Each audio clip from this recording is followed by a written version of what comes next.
Welcome to the Tech Egg. Don't get scrambled. Enjoy the video. In this video, I will explain how to make delicious cornbread using an easy method. First, gather your ingredients, including cornmeal, flour, and milk.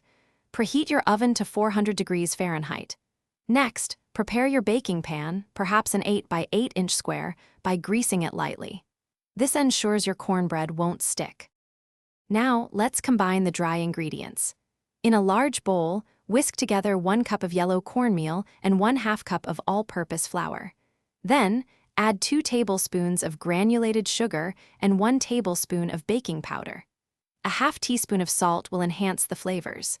Ensure these dry components are thoroughly mixed before moving on. Next, prepare your wet ingredients. In a separate bowl, whisk 1 large egg with 1 cup of milk. Melt 1/4 cup of unsalted butter or use a neutral oil, then add it to the wet mixture. Pour the wet ingredients into the dry mixture. Stir gently until just combined. Overmixing can lead to tough cornbread. Finally, it's time to bake your cornbread. Pour the batter evenly into your prepared 8 by 8 inch pan. Place it in the preheated 400 degree Fahrenheit oven. Bake for 20 to 25 minutes, or until a toothpick inserted into the center comes out clean. Let it cool for a few minutes before slicing and serving warm. Thanks for watching. Consider subscribing if I helped unscramble your problems.